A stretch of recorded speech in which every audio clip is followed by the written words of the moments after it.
Change is inevitable. നമ്മുടെ ജീവിതവുമായി ബന്ധപ്പെട്ട സമകാലീന സംഭവ വികാസങ്ങളിൽ ഉണ്ടാവേണ്ടതായ അനിവാര്യമായ മാറ്റങ്ങളെക്കുറിച്ച് ആനുകാലിക രാഷ്ട്രീയ, കലാ, സാംസ്കാരിക, സാമൂഹിക രംഗങ്ങളിലെ പ്രമുഖരുമായി സജീവമായ ചർച്ചകളുമായി LMR വ്യൂ പോയിന്റ്സിൽ ഞാൻ എത്തുന്നു. നിങ്ങളുടെ RJ സത്യം. London Malayalam radio.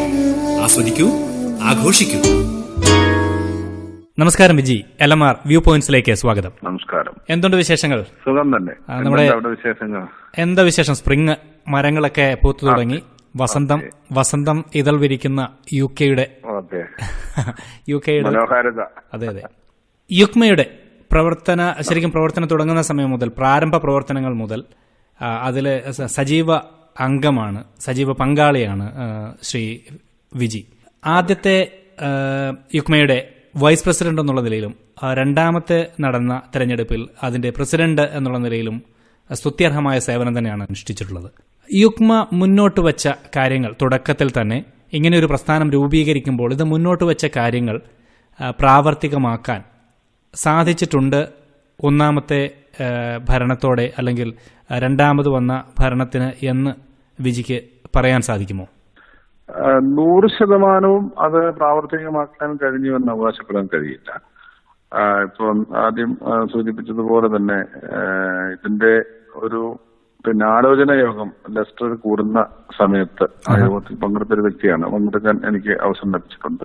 അന്ന് ഞാൻ എന്റെ മാതൃസംഘടനയായ സ്റ്റഫോർഡ്ഷയർ മലയാളി അസോസിയേഷൻ, സ്റ്റോക്ക്ഹോമിൽ പ്രവർത്തിക്കുന്ന സ്റ്റഫോർഡ്ഷയർ മലയാളി അസോസിയേഷന്റെ ജനറൽ സെക്രട്ടറിയായി പ്രവർത്തിക്കുന്ന കാലഘട്ടത്തിലായിരുന്നു ഇങ്ങനെയൊരു യോഗം ലെസ്റ്റർ കൂടാനിടയുണ്ടായി.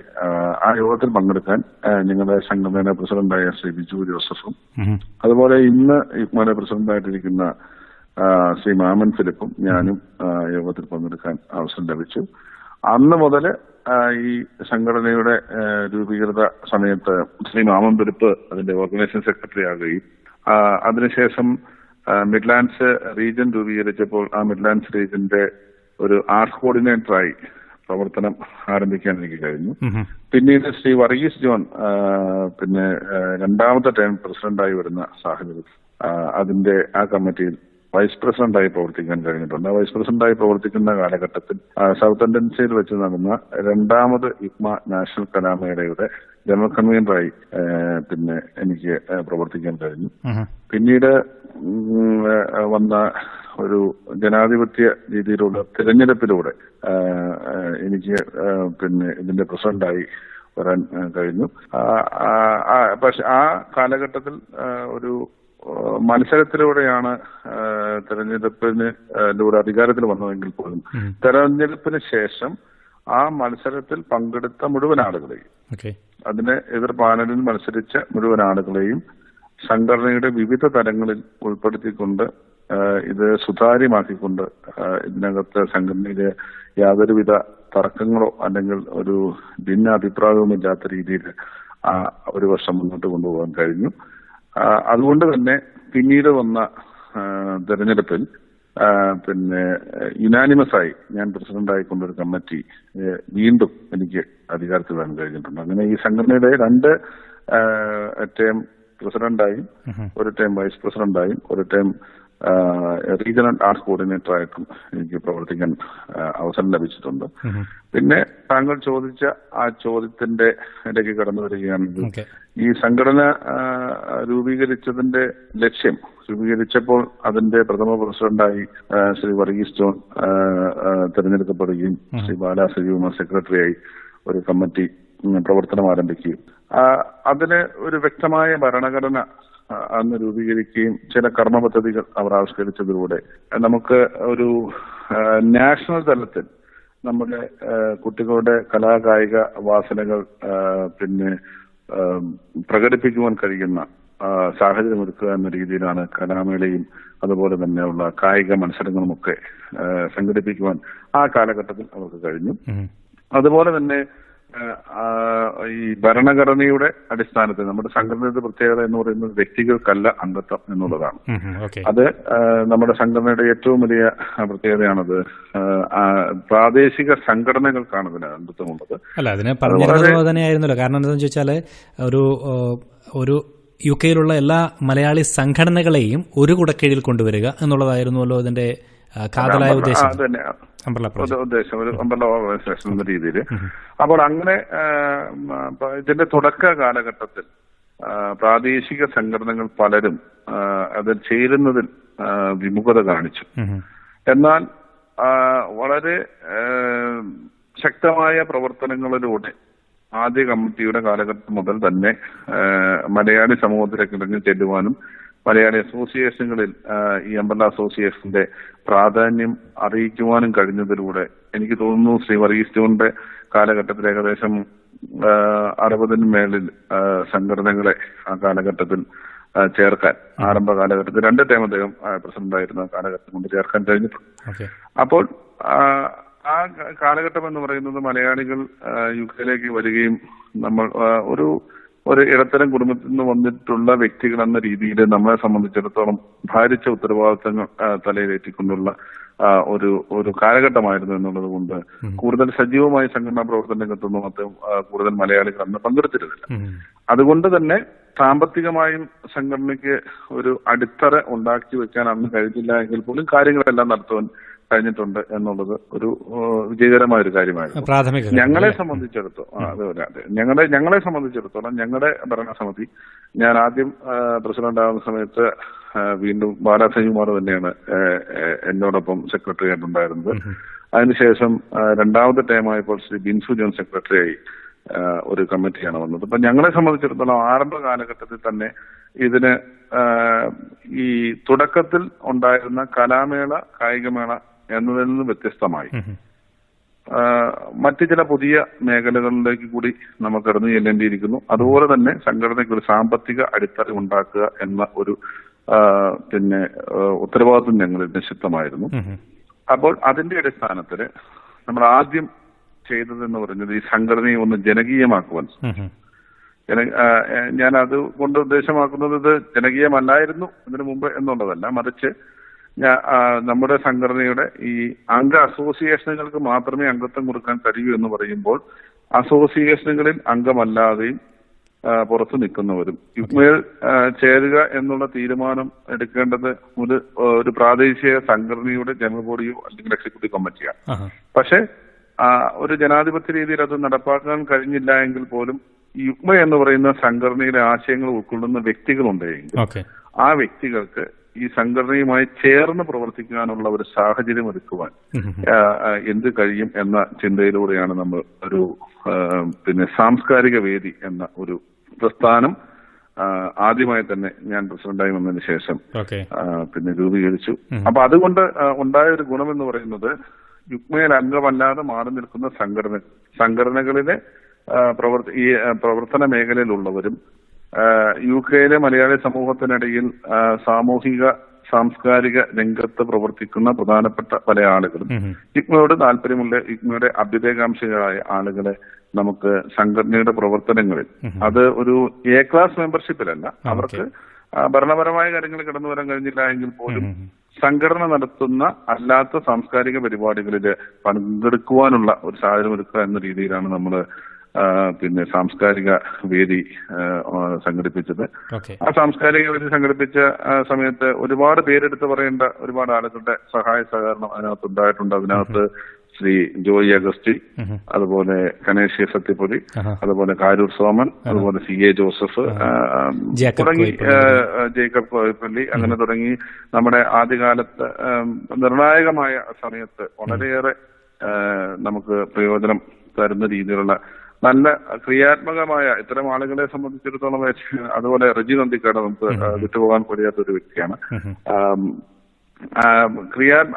ഇത്തരം സാംസ്കാരിക പ്രവർത്തകരെ സംബന്ധിച്ചിടത്തോളം ഒരു പ്രത്യേകത എന്ന് പറയുന്നത് അവര് കൃത്യമായ വിമർശനവും അതോടൊപ്പം നൽകിയിരുന്നു. എനിക്ക് വളരെ ഈ സംഘടനാ പ്രവർത്തനത്തെ ഏറ്റവും ഇഷ്ടപ്പെട്ട ഒരു കാര്യമാണ്. നമ്മൾ ചെയ്യുന്നതെല്ലാം ശരിയെന്ന് പറയുന്നത് ഒരു നല്ല സുഹൃത്തുക്കളല്ല എന്ന് വിശ്വസിക്കുന്ന ഒരു വ്യക്തിയാണ്. അപ്പൊ അതുകൊണ്ട് തന്നെ എന്റെ പ്രവർത്തന കാലഘട്ടത്തിൽ അല്ലെങ്കിൽ ഞങ്ങളുടെ പ്രവർത്തന കാലഘട്ടത്തിൽ പല കാര്യങ്ങളും ഞങ്ങൾ എടുക്കുന്ന നിലപാടിനോട് വിമുഖത കാണിച്ചിരുന്ന പിന്നെ ആളുകള് വിമുഖത പ്രവർത്തനങ്ങൾ ശരിയല്ല എന്ന് വരുമ്പോൾ ഇത്തരം ആളുകള് അതിനെ ഞങ്ങൾ പിന്നെ ഒരു വിമർശനാത്മക ബുദ്ധിയോടുകൂടി, എന്നാൽ അത് ഞങ്ങളുള്ള എതിർപ്പല്ല, പക്ഷെ ഞങ്ങൾ നേരെ പോകണം അല്ലെങ്കിൽ നമ്മുടെ സംഘടന നേരെ പോകണം എന്നുള്ള കാര്യത്തിൽ അതുപോലെ ഉപദേശങ്ങൾ നൽകുന്ന സാംസ്കാരിക നായകന്മാരാണ് ഉണ്ടായിട്ടുള്ളത്. അപ്പൊ ആ സാംസ്കാരിക വേദിയുടെ നേതൃത്വത്തില് വളരെ ശക്തമായ പല പരിപാടികളും നമുക്ക് ആ കാലഘട്ടത്തിൽ നടപ്പാക്കാൻ കഴിഞ്ഞു. അതിനകത്ത് ഏറ്റവും നിർണായകമായ ഒരു കാര്യം എന്ന് പറയുന്നത് ഒരു സ്റ്റാർ സിംഗർ എന്ന ഒരു പരിപാടി. അതിൽ എനിക്ക് ഞാൻ സൂചിപ്പിക്കാൻ വിട്ടുപോയൊരു പേരാണ് ഹരീഷ് പാല. അദ്ദേഹത്തിന്റെ ഒരു എഫേർട്ട് എന്ന് പറയുന്നത്, അദ്ദേഹം എടുത്ത ഒരു പിന്നെ അതിനു വേണ്ടി എടുത്ത ത്യാഗം എന്ന് പറയുന്നത്, യുഗ്മയ്ക്ക് വേണ്ടി ഞങ്ങൾ ഭാരവാഹികൾ ആരെടുത്തതിനേക്കാൾ വലിയൊരു ത്യാഗമാണ് അദ്ദേഹം അതിനകത്തെടുത്തത്. സാംസ്കാരിക വേദികയില് കുറേയേറെ പ്രവർത്തനങ്ങൾ നടത്തുകയുണ്ടായി. ഇത്തരത്തിൽ ഈ പറഞ്ഞതുപോലെ എല്ലാവർക്കും വേണ്ടിയിട്ട് സ്റ്റാർ സിംഗർ പോലൊരു സ്റ്റാർ സിംഗർ, അതിന്റെ ഗ്രാൻഡ് ഫിനാലെ, അതുപോലെ തന്നെ ഈ മാസിക, ഇങ്ങനെയുള്ള പ്രവർത്തനങ്ങൾ നടത്തുന്നത് അതിൽ മാത്രം ഒതുങ്ങുകയാണോ ഉണ്ടായത്? അത് തന്നെയായിരുന്നുവോ നമ്മളുടെ ഈ പ്രസ്ഥാനം രൂപീകൃതമാകുമ്പോൾ ഉണ്ടായിരുന്ന ലക്ഷ്യം? അല്ല, ഞാനത് അതിന്റെ ഒരു ഭാഗം മാത്രമേ, കാലഘട്ടത്തില് ഒരു മാത്രം. അത് സാംസ്കാരിക വേദിയെ സംബന്ധിച്ചു. പിന്നീട് അതാണ് ഞാൻ പറഞ്ഞത്, നമ്മളൊന്ന് വികേന്ദ്രീകരിച്ചു. കേന്ദ്രീകൃതമായിരുന്നത് നമ്മളൊന്ന് വികേന്ദ്രീകരിച്ച് നമ്മള് ഭാഗമാക്കി നമ്മുടെ മേഖലയിൽ ഏതെല്ലാം തരത്തിലാണോ കോൺസെൻട്രേറ്റ് ചെയ്യേണ്ട ആ മേഖലകളിലേക്ക് കോൺസെൻട്രേറ്റ് നമ്മുടെ ചുരുങ്ങിയ കാലഘട്ടം അതുപോലെ തന്നെയുള്ള ഒരു സംരംഭമായിരുന്നു. ഇപ്പോ മലയാളി സമൂഹം ഇവിടെ കടന്നു വന്നത് നേഴ്സിംഗ് മേഖലയിൽ നിന്നും ഉള്ള ആളുകളാണ് ഇവിടെ കൂടുതലും എത്തിച്ചേർന്നിട്ടുള്ളത്. അപ്പോ അവരുടെ പ്രശ്നങ്ങളെ ഒന്ന് വിലയിരുത്തുവാനും അവരുടെ പ്രശ്നങ്ങളിൽ ഇടപെടുക, അവർക്ക് വേണ്ട ഉപദേശങ്ങൾ കൊടുക്കുക, സഹായം വേണ്ടവർക്ക് ഒരു അഡ്വൈസറി ബോർഡ് എന്ന രീതിയിൽ നിലനിൽക്കത്തക്ക രീതിയിൽ ഒരു പ്രസ്ഥാനം ഇതിന് സമാന്തരമായി പ്രവർത്തിക്കണമെന്ന ആഗ്രഹത്തോടെ നമുക്ക് നേഴ്സസ് ഫോറം എന്ന് പറഞ്ഞ ആദ്യത്തെ കമ്മിറ്റിയുടെ കാലത്ത് തന്നെ നേഴ്സസ് ഫോറം രൂപീകരിച്ചിരുന്നതല്ലേ? ഇല്ല, ഈ നേഴ്സസ് ഫോറം രൂപീകരിച്ച ഞാൻ പ്രസിഡന്റായിരുന്ന കാലഘട്ടത്തിൽ, ഞാൻ പ്രസിഡന്റായിരുന്ന ആദ്യ ടൈമിൽ അതല്ലേ പിന്നെ UNF അതിന്റെ ആദ്യ പ്രസിഡന്റ് ശ്രീമതി രേഖ പ്രിയനും സെക്രട്ടറി മായ ജോസുമായിരുന്നു. അതും ഞാൻ പ്രസിഡന്റായിരുന്ന കാലഘട്ടത്തിൽ ആണ് UNF തുടക്കം കുറിച്ചത്. നമ്മുടെ ലക്ഷ്യം എന്ന് പറയുന്നത്, അതിനെ സംബന്ധിച്ചുള്ള ലക്ഷ്യം ഞാൻ പറഞ്ഞല്ലോ, നമ്മുടെ സമൂഹത്തില് ഇവിടെ സായിപ്പിനെ കാണുമ്പോൾ കവാത്ത് മറക്കുന്ന ഒരു സമൂഹമാണ് നമ്മുടെ. കാര്യമെല്ലാം നമ്മള് പിന്നെ എല്ലാ കാര്യത്തിലും നമുക്ക് ശക്തിയുണ്ട്, വിദ്യാഭ്യാസമുണ്ട്, കഴിവുണ്ടെന്നൊക്കെ പ്രകടിപ്പിച്ചാൽ പോലും നമ്മുടെ നേഴ്സുമാർ ഇന്ന് ഈ നേഴ്സിംഗ് മേഖലയിൽ അടിച്ചമർത്തപ്പെട്ടവരായിട്ടാണ് പ്രവർത്തിച്ചുകൊണ്ടിരിക്കുന്നത്. അവരുടെ അവകാശങ്ങൾ എന്താണെന്ന് ഒരു നേഴ്സ് എന്ന രീതിയിൽ ഈക്വൽ ഓപ്പർച്യൂണിറ്റി, തുല്യ അവകാശം കൊടുക്കുന്ന രാജ്യത്താണ് നമ്മൾ ജീവിക്കുന്നത്, നമ്മൾ തൊഴിൽ ചെയ്യുന്നത്. പക്ഷെ നമ്മുടെ അവകാശം എന്താണെന്ന് തിരിച്ചറിയാൻ കഴിയാതെ നമുക്ക് കൂടുതൽ പൈസ കിട്ടുന്നു, ബ്രിട്ടീഷുകാരുടെ അടുത്താണ് നമ്മൾ അടിമകളായി പണിയെടുക്കുന്നത് പോലെ പണിയെടുക്കുന്ന നേഴ്സിംഗ് സമൂഹമാണ് ഒരു 90% ഇന്ന് ഈ മേഖലയിൽ പണിയെടുക്കുന്നത്. സാഹചര്യങ്ങൾ ഇപ്പൊ സോഷ്യൽ മീഡിയയുടെ പിന്നെ ഒരു കടന്നുകയറ്റവും സോഷ്യൽ മീഡിയയിലുള്ള ചില ആളുകളുടെ പ്രതികരണങ്ങളെല്ലാം ഒരു പരിധി വരെ നമ്മുടെ ആളുകളുടെ മനസ്സിൽ, അദ്ദേഹം പറഞ്ഞ 10% ആളുകൾക്ക് സ്ഥാനക്കയറ്റവും മറ്റും എല്ലാം കിട്ടുന്ന ഒരു സാഹചര്യം ഉണ്ടായിട്ടുണ്ട്. ഇപ്പോ ഈ ആരോഗ്യ മേഖല എടുത്ത് പരിശോധിച്ചാൽ NHS-ലായിരുന്നാലും പിന്നെ നേഴ്സിംഗ് ഹോമുകളിലായിരുന്നാലും നമ്മുടെ നേഴ്സുമാരുടെ അത്രയും പ്രായോഗികമായി പ്രവൃത്തി പരിചയമുള്ള രീതിയിൽ ശുശ്രൂഷിക്കാൻ കഴിയുന്ന നേഴ്സുമാർ ഒന്നും ഈ രാജ്യത്ത് നേഴ്സിംഗ് മേഖലയിൽ പണിയെടുക്കുന്നില്ല. അപ്പൊ നമ്മുടെ ആളുകളുടെ എഫേർട്ട്, നമ്മുടെ ആളുകളുടെ കഴിവ് ചൂഷണം ചെയ്യപ്പെടുകയാണ്. ഈ നേഴ്സസ് ഫോറം ഉണ്ടാക്കിയപ്പോൾ ഉണ്ടായിരുന്ന പ്രധാന ലക്ഷ്യം എന്ന് പറയുന്നത് ഈ പ്രതിസന്ധികളെല്ലാം തരണം ചെയ്തുകൊണ്ട് ഉന്നത സ്ഥാനത്ത്, അതായത് NHS-ലൊക്കെ നല്ല പോസ്റ്റിലിരിക്കുന്ന മലയാളികളുണ്ട്, അതിൽ പല ആളുകളും സമൂഹവുമായി യാതൊരു ബന്ധമില്ലാത്തവരാണ്, അത് ഞാൻ സമ്മതിക്കുന്നു. പിന്നെ പക്ഷെ അതല്ലാതെ നമ്മുടെ ഈ സ്ഥാനങ്ങളിൽ എത്തിയിട്ട് നമ്മുടെ സമൂഹത്തെ സഹായിക്കാൻ മനസ്സുള്ള ഒരുപടി ആളുകൾ ഈ മേഖലയിൽ ജോലി ചെയ്യുന്നുണ്ട്. അവരുടെ എല്ലാം ഇനിഷ്യേറ്റീവിലാണ് നമ്മൾ, അവരുടെ ഉപദേശത്തിന്റെ അടിസ്ഥാനത്തിൽ നമ്മൾ തുടങ്ങാൻ കാരണം. അപ്പോ വളരെ ഷൈയാണ് നമ്മുടെ സമൂഹം എന്ന് പറയുന്നത്, പ്രത്യേകിച്ച് സ്ത്രീ സമൂഹം എന്ന് പറയുന്നത്.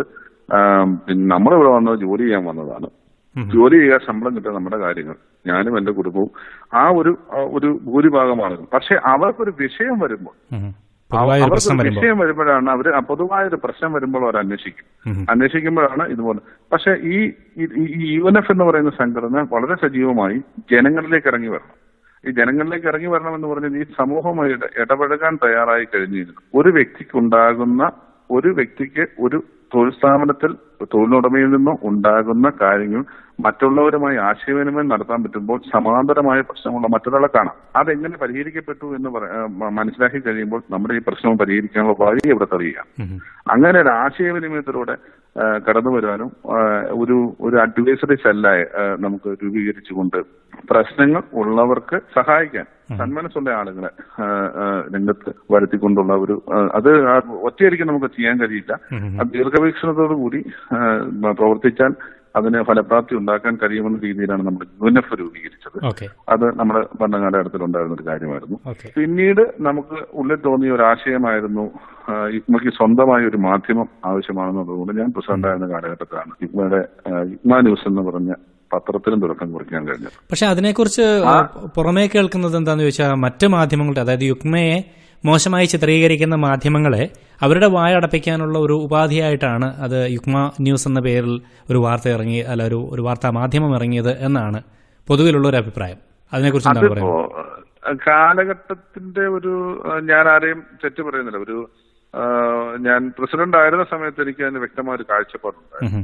ഇപ്പൊ ഒരു സാഹചര്യത്തിൽ യുക്മ എന്ന പ്രസ്ഥാനത്തിനെ കുറിച്ച് നന്മ ചെയ്താലും തിന്മയായി മാത്രം പ്രചരിപ്പിക്കുകയും നമ്മുടെ വാർത്തകൾ വേണ്ടത്ര പ്രാധാന്യത്തോടു കൂടി കൊടുക്കാതിരിക്കുകയും. ഇപ്പൊ യുക്മ എന്നൊരു അംബർല ഓർഗനൈസേഷൻ ആണെന്ന് നമ്മൾ പറയുകയും പല മാധ്യമങ്ങളും ലോക്കൽ അസോസിയേഷന്റെ വാർത്തകൾ കൊടുക്കുന്ന അസോസിയേഷൻ കോളങ്ങളിൽ മാത്രം യുക്മയുടെ വാർത്തകൾ ഒതുക്കി കളയുന്ന ഒരു സാഹചര്യത്തിലാണ്. നമുക്ക് അവർ തെറ്റു പറയാൻ കഴിയില്ല. ഞാൻ ആ കാലഘട്ടത്തിൽ ഞാനത് വിമർശിച്ചിട്ടുണ്ട്. അല്ല, എന്തെങ്കിലും തരത്തിലുള്ള കിടമത്സരങ്ങൾ അല്ലെങ്കിൽ വ്യക്തിപരമായ വൈരാഗ്യങ്ങളായിരുന്നു അതിന് പിന്നിൽ? അതോ അതിപ്പോ ഞാൻ പറഞ്ഞത് ഒരുപക്ഷെ ഞങ്ങളുടെ സമീപനങ്ങളുടെ സമീപനങ്ങളുടെ തെറ്റിദ്ധാരണയായിരിക്കാം.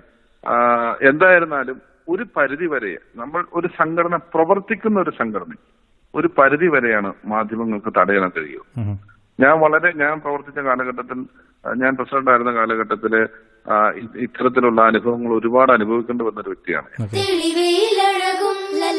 മഴയുടെ കുളിരും മണ്ണിൽ ചേർന്നുണരുന്ന സംഗീതം, കളിച്ചിരിയുണരും വഴികളിലൊഴുകി തമ്മിൽ നാം കൈമാറും പുന്നാരം, കാലത്തുണരും നേരം കാണും മലരും, രാവിൽ കുഴലൂതുന്നൊരു കാണാക്കുയിലും, അരികിൽ വരും കഥ പറയും കനവുകളോ ചിറകണിയും.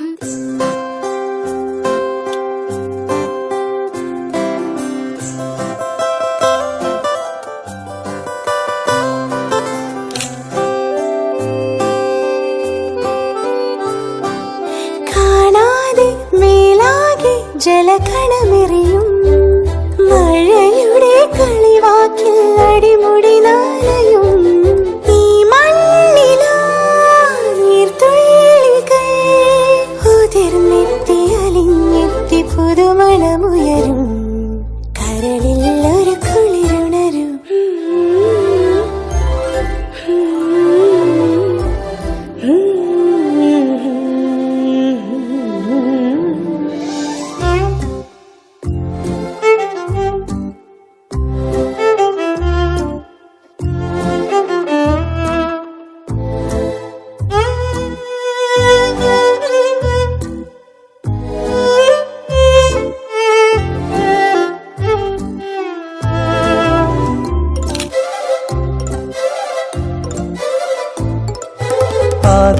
ആദ്യാനുരാഗത്തിൻ പുതുമഴമണികൾ ഇരുമനസിൻ താളിൽ നനവുകൾ എഴുതി, ആ കണ്ണിലും ഈ കണ്ണിലും 1000 നിലാവിന്റെ തിരനുരയൊഴുകി, പടവുകളിൽ പുഴ കയറി പ്രണയികളറിയും കരളിലേതളിൽ വിണ്ണിൽ നിന്നുതിരുന്നൊരുന്മാദം. ഇലയിൽ തെളിയും മലരിൽ വിരിയും പൊന്നിൻ പുലർക്കാല സല്ലാപം. കാണുന്നതിനെല്ലാം ഒരു ചേലും നിറവും, കേൾക്കുന്നതിനെല്ലാം ഒരു പാട്ടിൻ ശ്രുതിയും. അവനുണരും അവൾ വിരിയും ഇരുപുഴയായിടതളരും. London Malayalam radio, united Malayalees entertainer. UUKMA പലതരത്തിലുള്ള സംരംഭങ്ങളുമായിട്ട് മുന്നോട്ട് വരികയുണ്ടായി. ഇതിൽ എല്ലാം തന്നെ നമുക്ക് പ്രായോഗികമായിട്ടുള്ള കാര്യങ്ങൾ തന്നെയാണോ ചെയ്തത്, അതോ പ്രായോഗികമായ കാര്യങ്ങളെല്ലാം തന്നെ നമുക്ക് ചെയ്യാൻ പറ്റിയിട്ടുണ്ടോ? ഒരു മലയാളിക്ക് ചെയ്യാൻ കഴിയുന്ന എല്ലാ കാര്യങ്ങളും നമുക്ക് ചെയ്തു കൊടുക്കാൻ പറ്റിയിട്ടുണ്ടോ? മലയാളിക്ക് വേണ്ടിയിട്ട് നിലകൊള്ളാൻ പറ്റിയിട്ടുണ്ടോ എന്നുള്ളത് ചിന്തിക്കേണ്ട ഒരു സമയം അതിക്രമിച്ചിരിക്കുകയാണ്. പല കാര്യങ്ങളും, പ്രത്യേകിച്ച് ഒരു ചാരിറ്റി സംഘടന എന്നുള്ള രീതിയിലേക്ക് ഇന്നും യുക്മ രജിസ്റ്റേർഡ് ആയിട്ടില്ല. അതൊരു വസ്തുതയാണ്. ഈ പറയുന്നത് ചാരിറ്റിക്കും അല്ലെങ്കിൽ മറ്റുള്ളവർക്ക് എന്തെങ്കിലും ഒരു പെട്ടെന്നൊരു ആപത്ത് വരുമ്പോൾ ഒന്ന് സഹായിക്കാൻ ഇന്നും യുക്മ കൂട്ടായ ഒരു പ്രവർത്തനത്തിൽ ഇറങ്ങുന്നില്ല എന്നുള്ളത് ഒരു വസ്തുതയാണ്. എപ്പോഴും പ്രാദേശിക സംഘടനകളാണ് അങ്ങനെയുള്ള സംരംഭങ്ങളിലേക്ക് മുന്നിട്ട് വരുന്നത്. ഒന്നോ രണ്ടോ സംഭവങ്ങളിൽ മാത്രം ഒന്നോ രണ്ടോ എടുത്തു പറയാവുന്ന സംഭവങ്ങളിൽ മാത്രമാണ് യുക്മയുടെ കൂട്ടായ ഒരു പ്രവർത്തനം അല്ലെങ്കിൽ ഏകീകൃതമായ ഒരു പ്രവർത്തനം ഉണ്ടായിരിക്കുന്നത്. ഇങ്ങനെയുള്ള കാര്യങ്ങളിൽ നമ്മൾ ശരിക്കും ചെയ്യേണ്ടത് എന്താണ്? മലയാളിക്ക് പ്രത്യേകിച്ച് ഒരു പ്രശ്നം ഉണ്ടാകുമ്പോൾ, ഒരു ഉദാഹരണത്തിന് ഒരു ക്രൈസിസ്, ഒരു അപകടവുമായി ബന്ധപ്പെട്ട് ഒരാൾ കിടപ്പിലാകുന്ന അല്ലെങ്കിൽ അങ്ങനെ ഒരു അവസ്ഥ വരുമ്പോൾ അവരെ ഒന്ന് അന്വേഷിക്കാൻ, അവരുടെ കുടുംബത്തെ ഒന്ന് അന്വേഷിക്കാൻ, സാന്ത്വനിപ്പിക്കാൻ അല്ലെങ്കിൽ സഹായമാവാൻ നാട്ടിലെ ഒരു രീതിയിൽ നമ്മെക്കൊണ്ട് പറ്റുന്നില്ല. പ്രത്യേകിച്ചും നമ്മുടെ തിരക്കുകൾ, ജോലി സംബന്ധമായ തിരക്കുകളാണ് ഒരുമാതിരിപ്പെട്ട എല്ലാവർക്കും മനസ്സിലാകും അത്. എങ്കിൽ കൂടി പ്രാദേശിക സംഘടനകളിൽ പോലും അത്തരം ഒരു സാഹചര്യം ഉണ്ടാവുന്നില്ല. അത് ശരിക്കും അപലപനീയമല്ലേ? അല്ലേ? പിന്നെ ഞങ്ങളുടെ ഭരണസമിതി വന്നതിന് ശേഷം നമ്മൾ വളരെ സജീവമായി ചിന്തിച്ചൊരു കാര്യമായിരുന്നു യുക്മയുടെ. അതിനു മുമ്പ് മുതൽ രജിസ്ട്രേഷൻ സംബന്ധിച്ച് ആദ്യ കമ്മിറ്റി മുതൽ ശ്രമിച്ചതായിരുന്നു. പക്ഷെ അത് സംഘടനയെ രജിസ്റ്റർ ചെയ്യാൻ വേണ്ടിയിട്ടാണ് ശ്രമിച്ചത്. അതിനുശേഷം ഞാൻ പ്രസിഡന്റ് ആയതിനു ശേഷം ഉണ്ടാക്കിയതാണ് യുക്മ ചാരിറ്റബിൾ ട്രസ്റ്റ് എന്ന് പറഞ്ഞൊരു, അതുവേണ്ടി തന്നെ നമ്മൾ പ്രത്യേകമായും പല ഭാഗങ്ങളിൽ യുക്മയുമായി ബന്ധപ്പെട്ടവരും അല്ലാത്തവരും ഒക്കെ ഉൾപ്പെടുത്തിക്കൊണ്ട് ഒരു കമ്മിറ്റി പ്രത്യേകമായി കമ്മിറ്റിയിൽ വിളിച്ചു കൂട്ടുകയും അതിനൊരു ട്രസ്റ്റ് ഉണ്ടാക്കുകയും ആ ട്രസ്റ്റിന്റെ കൺവീനറായി, ആ ചാരിറ്റി ട്രസ്റ്റിന്റെ കൺവീനറായിട്ട് ചെയർമാൻ ഞാനായിരുന്നു. ട്രസ്റ്റിന്റെ കൺവീനറായിട്ട് ഷാജി തോമസ്, അന്നത്തെ വൈസ് പ്രസിഡന്റ് ഷാജി തോമസിനെ ചുമതലപ്പെടുത്തുകയും അതിന്റെ പേരിൽ ഒരു അക്കൗണ്ട്, ആ അക്കൗണ്ടാണ് ഇപ്പോഴും യുക്മ ചാരിറ്റി ആയിട്ട് പ്രവർത്തിക്കുന്നത്. ഈ യുക്മ ചാരിറ്റി എന്നുള്ളത് ശരിക്കും രജിസ്റ്റേർഡ് ആയിട്ടുണ്ടോ? ഇല്ല, ഞാൻ പറയട്ടെ, അതിലോട്ട് വരുന്നത്. അപ്പൊ നമ്മള് ഇതിന്റെ ചാരിറ്റിയുടെ രജിസ്ട്രേഷൻ സംബന്ധിച്ചിട്ടുള്ള കാര്യത്തിന് ഷാജി തോമസും വർഗീസ് ജോണും ചുമതല ഏറ്റെടുത്തുകൊണ്ട് ഈ ട്രസ്റ്റ് നമ്മളിപ്പോ യുക്മ എന്നത് മാറ്റിയിട്ട് യുക്മ ചാരിറ്റബിൾ ട്രസ്റ്റ് എന്ന രീതിയിൽ കാരണം യുക്മ എന്ന് പറയുന്ന ഒരു സംഘടന രജിസ്റ്റർ ചെയ്യാൻ പോകുമ്പോൾ ഇവിടെ ഈ ചാരിറ്റി രജിസ്റ്റർ ചെയ്യാൻ ഒരു ലോക്കൽ അസോസിയേഷന് ചാരിറ്റി രജിസ്റ്റർ ചെയ്യാൻ വളരെ എളുപ്പമാണ്. 3-4 പേര് കൂടി ചാരിറ്റി ചാരിറ്റി ട്രസ്റ്റ് ഉണ്ടാക്കിയിട്ട് അത് രജിസ്റ്റർ ചെയ്യാൻ എളുപ്പമാണ്. പക്ഷെ യുക്മ പോലെ ദേശീയ തലത്തിൽ പ്രവർത്തിക്കുന്ന ഒരു സംഘടനയ്ക്ക് അതുമായി ബന്ധപ്പെട്ടവരോട് അന്വേഷിച്ചാൽ മനസ്സിലാക്കാൻ കഴിയും, ആ സംഘടന രജിസ്റ്റർ ചെയ്യുക എന്നുള്ളത് അത്ര ഈസിയുള്ള കാര്യമല്ല. കാരണം അതുപോലെയുള്ള കാര്യങ്ങൾ നമ്മൾ അച്ചീവ് ചെയ്യേണ്ടതായിട്ടുണ്ട്. നമ്മൾ പറയുമ്പോൾ ഇത് അംബ്രല്ല അസോസിയേഷൻ ആണെന്ന് നമുക്ക് വേണമെങ്കിൽ പറയാം. പക്ഷെ ഇവിടുത്തെ ചാരിറ്റി കമ്മീഷന്റെ മുമ്പിൽ രജിസ്ട്രേഷൻ ചെല്ലുമ്പോൾ അതിൻ്റെതായ നൂലാമാലകളുണ്ട്. എന്താണ് അവർ പറയുന്ന നൂലാമാലകൾ? യുക്മ എന്ന് പറയുന്ന സംഘടന ഇതൊരു ദേശീയ തലത്തിൽ പ്രവർത്തിക്കുമ്പോൾ അത് എന്തിനു വേണ്ടി പ്രവർത്തിക്കുന്നു, ഏതെല്ലാം മേഖലകൾക്ക് വേണ്ടി പ്രവർത്തിക്കുന്നു, ഇതെല്ലാം സ്പെസിഫൈ ചെയ്ത് കൊടുക്കുക എന്നുള്ളത് നമുക്ക് ഒരു ഭരണഘടനയുണ്ട്. ആ ഭരണഘടന കാണിച്ച് നമുക്ക് ചെയ്യാൻ പറ്റില്ല. നമ്മുടെ ഈ ഭരണഘടന മലയാളി കമ്മ്യൂണിറ്റിയെ മാത്രം സംരക്ഷിക്കാൻ വേണ്ടിയുള്ളത്, അല്ലെ മലയാളി കമ്മ്യൂണിറ്റിക്ക് വേണ്ടി മാത്രം നിൽക്കുന്നു എന്ന് പറയുമ്പോൾ ദേശീയ തലത്തിൽ പ്രവർത്തിക്കുന്ന ഒരു സംഘടന എന്ന രീതിയിൽ ആ ഒരു വെർഷനിൽ നമുക്ക് അത് ചെയ്യാൻ അത് അവർ അക്സെപ്റ്റ് ചെയ്യില്ല എന്നുള്ളത് കൊണ്ട് യുക്മ എന്ന സംഘടനയെ രജിസ്റ്റർ ചെയ്യാൻ നോക്കിയപ്പോൾ തന്നെ അത് ഡിനേ ആയി. ആദ്യത്തെ തവണ തന്നെ അത് നമുക്ക് തള്ളിപ്പോയി. രജിസ്ട്രേഷന്റെ കാര്യത്തിൽ നമുക്ക് പരാജയമുണ്ടായി. അതിനുശേഷം യുക്മ ചാരിറ്റി ഫൗണ്ടേഷൻ എന്ന രീതിയിൽ വേറൊരു ട്രസ്റ്റ് ഉണ്ടാക്കി നമ്മൾ അതിന്റെ പ്രവർത്തനങ്ങളുമായി മുന്നോട്ട് പോയപ്പോഴും ഈ ഒരിക്കൽ റിജക്ട് ചെയ്ത അതേ പേര് തന്നെയാണ് യുക്മ ചാരിറ്റി ഫൗണ്ടേഷൻ. ഇതേ പേരിൽ തന്നെ ചെന്നപ്പോൾ അതിനുവേണ്ടി ഒരുപാട് ശ്രമം, പിന്നെ ഞാനതിന് നേരിട്ട് ബന്ധപ്പെട്ടിട്ടില്ല. പക്ഷെ എന്നാൽ പോലും ചുമതലപ്പെടുത്തിയവർ എന്ന രീതിക്ക് വർഗീസ് ജോണും ഷാജി തോമസും വോക്കിംഗുമായി ബന്ധപ്പെട്ട ഒരു ഏജൻസി ഏൽപ്പിച്ച് ഇതിനു വേണ്ടിയുള്ള പ്രവർത്തനങ്ങൾ നടത്തിയിട്ട് അവസാനം ഒരു ഇതേ പേര് തന്നെ ഒരിക്കൽ റിജക്ട് ചെയ്ത ഒരു പേരാണ് യുഗ്മ എന്നുള്ളത്. അതുകൊണ്ട് അതേ പേരിൽ തന്നെ പിന്നീട് മുന്നോട്ട് രജിസ്ട്രേഷനുമായ കാര്യത്തിൽ മുന്നോട്ട് പോകാൻ കഴിഞ്ഞിട്ടില്ല എങ്കിൽ പോലും നമ്മളെ സംബന്ധിച്ചിടത്തോളം ഈ കാര്യത്തെക്കുറിച്ച് ചിന്തിക്കാനുണ്ടായ ഒരു സാഹചര്യം ഞങ്ങളുടെ ഒരു ഭരണകാലഘട്ടത്തില് ഇവിടുത്തെ ഒരു മലയാളി പെൺകുട്ടിക്ക് വളരെ റിമോട്ട് ഏരിയയിൽ താമസിക്കുന്ന ഒരു മലയാളി പെൺകുട്ടിക്ക് കിഡ്നി സംബന്ധമായ ഒരു അസുഖം വരികയും അത് എനിക്ക് നേരിട്ട് അറിയാൻ സാഹചര്യമുണ്ടായപ്പോൾ അതിനെ സഹായിക്കാൻ രംഗത്ത് വരികയും നമ്മൾ അന്ന് അതാണ് ശരിക്കും ആദ്യമായി ഒരു ചാരിറ്റി പ്രവർത്തനത്തിലേക്ക് സാമ്പത്തിക സഹായം കൊടുക്കുക എന്ന ലക്ഷ്യത്തോട്. പക്ഷെ ഒരിക്കലും നമ്മൾ നമ്മുടെ അക്കൗണ്ട് ഉപയോഗിച്ചിരുന്നില്ല അതിനുവേണ്ടി. അതിന് അവരുടെ പേഴ്സണൽ ആയിട്ടുള്ള അക്കൗണ്ട് കൊടുത്ത് നമ്മളത് പ്രചരിപ്പിക്കുകയും അതിനുവേണ്ടിയുള്ള പ്രചരണം നടത്തി. ഏകദേശം 10,000-ഓളം പൗണ്ട് അന്ന് ആ കുട്ടിക്ക് നമ്മുടെ ഭാഗത്തു നിന്നുള്ള പിന്നെ ഒരു അപ്പീലിന്റെ പേരിൽ അവരുടെ അക്കൗണ്ടിൽ കിട്ടുകയുണ്ടായി. അത് കഴിഞ്ഞ് പിന്നെ നമ്മള് പിന്നീടുണ്ടായ 1-2 മരണ സാഹചര്യത്തില് വളരെ ബുദ്ധിമുട്ട് അനുഭവിച്ചിരുന്ന കുടുംബങ്ങൾക്ക് സഹായിക്കുന്നതിന് ഇതുപോലെ തന്നെ നേരിട്ട് അപ്പീൽ കൊടുക്കുകയും ഫേസ്ബുക്ക് വഴിയും നമുക്ക് ചെയ്യാൻ അന്ന് നമുക്ക് മാധ്യമ സൗകര്യങ്ങളില്ലായിരുന്നു. നമ്മളെ സഹായിച്ചിരുന്ന ഒരുപാട് മാധ്യമ സുഹൃത്തുക്കളുണ്ടായിരുന്നു. നമ്മുടെ ആ സാഹചര്യത്തിൽ ഒരുപാട് സഹായിച്ചിരുന്ന ഞാൻ എല്ലാവരും അടക്കം സേവിക്കുന്നില്ല സഹായിച്ചിരുന്നു. അപ്പൊ നമ്മുടെ അപ്പീല് അത്തരം മാധ്യമങ്ങളോട് കൊടുക്കുകയും ചെയ്തതിലൂടെ വിഗണിൽ എന്നോട് ഈ കാര്യം ആവശ്യപ്പെട്ട എന്റെ ഒരു സുഹൃത്ത് പിന്നീട് പറഞ്ഞത്, നമ്മൾ ഒരിക്കലും അവരോട് എന്ത് കിട്ടിയെന്ന് അന്വേഷിക്കാൻ പോയില്ല. പക്ഷെ ആ സുഹൃത്ത് അന്വേഷിച്ച് എന്നോട് പറഞ്ഞത് ഏകദേശം 35,000-ലധികം പൗണ്ട് അവരുടെ അക്കൗണ്ടിൽ കിട്ടിയെന്ന് പറഞ്ഞു പല സമയത്ത്. കാരണം അതുപോലെ നമ്മുടെ നെറ്റ്വർക്ക് വർക്ക് ചെയ്തിരുന്നു. അവരുടെ പേഴ്സണൽ അക്കൗണ്ട് കൊടുത്ത് നമ്മൾ ടെക്സ്റ്റ് മെസ്സേജും പിന്നെ ഫേസ്ബുക്ക് പോസ്റ്റും എല്ലാ അക്കൗണ്ട് നമ്പർ ഡീറ്റെയിൽസ് വെച്ച് നമ്മൾ പ്രചരിപ്പിച്ചു. അത് പക്ഷേ അത് യുഗ്മയുടെ മാത്രം ഒരു ഇതായിട്ട് പറയാൻ പറ്റില്ല എന്ന് ഞാൻ അവകാശപ്പെടുന്നില്ല. എന്നാൽ ഈ മുഴുവൻ തുകയും അതിൻ്റെതായ എന്ന് ഞാൻ അവകാശപ്പെടുന്നില്ല. മറിച്ച് അന്ന് നമ്മൾ ഈ ചാരിറ്റി ഫൗണ്ടേഷന്റെ രജിസ്ട്രേഷൻ കിട്ടാത്ത ഒരു സാഹചര്യത്തിൽ മാത്രമാണ് നമുക്ക് അന്ന് അക്കൗണ്ട് ഉണ്ടായിരുന്നെങ്കിൽ പോലും നമ്മൾ ആ അക്കൗണ്ടിലൂടെ അത് ചെയ്യാതെ. അല്ല, എന്താണ് അത് ചാരിറ്റി രജിസ്റ്റർ ചെയ്യാൻ പറ്റാത്ത സാങ്കേതിക തടസ്സം എന്താണ്? കാരണം ഒരിക്കൽ ഡിനൈ ചെയ്തു എന്നുള്ളത് ഒരു കാരണമല്ല. അല്ല, ഇതൊരു ഞാൻ മനസ്സിലാക്കുന്നത് ആദ്യമായി യുഗ്മ എന്ന സംഘടനയെ രജിസ്റ്റർ ചെയ്യാൻ ശ്രമിച്ചപ്പോൾ ഉപയോഗിച്ച അതേ പേര് എനിക്ക് തോന്നുന്നു ഇപ്പോൾ പുതുതായി വന്ന ഭരണസമിതി അതിന്റെ രജിസ്ട്രേഷൻ സംബന്ധിച്ചിട്ടുള്ള കാര്യങ്ങളുമായി മുന്നോട്ട് പോകുന്നുണ്ട്. പക്ഷെ ഇതിനിടയ്ക്ക് ഇതിന്റെ രജിസ്ട്രേഷൻ 2 വർഷക്കാലം അതിനു വേണ്ട ഒരു പ്രവർത്തനവും നടന്നിട്ടില്ല എന്നുള്ളതാണ് എനിക്ക് തോന്നുന്നത്. കാരണം ഞാനിപ്പോ ഞങ്ങളുടെ ഭരണസമിതിയുടെ കാലാവധി കഴിഞ്ഞിട്ട് ഇപ്പോ ഏകദേശം ഇതിനു മുമ്പ് 2 വർഷത്തിന് മുമ്പായിരുന്നു. അപ്പോ അതുവരെ പല കാര്യം ഞാൻ പറഞ്ഞത് നമ്മളെ സംബന്ധിച്ചിടത്തോളം ഏത് ഭരണസമിതി വന്നാലും ഉള്ളൊരു പ്രശ്നം എന്ന് പറയുന്നത് ഒരുപാട് പരിപാടികൾ ഒരുപാട് പരിപാടികൾ. ഇപ്പൊ ഞങ്ങളുടെ ഭരണ കാലഘട്ടത്തിൽ ഇപ്പൊ കലാമേളയിൽ പങ്കെടുപ്പിക്കാൻ കഴിയാത്ത ഇനങ്ങളായ സെമി ക്ലാസിക്കൽ ഡാൻസിനെ ഉൾപ്പെടുത്തിക്കൊണ്ട് നമ്മൾ സെമി ക്ലാസിക്കലിനും സിനിമാറ്റിക്കിനും വേണ്ടി മാത്രമായിട്ട് സൂപ്പർ ഡാൻസർ എന്ന് പറഞ്ഞൊരു പരിപാടി 2 വർഷം സംഘടിപ്പിച്ചു.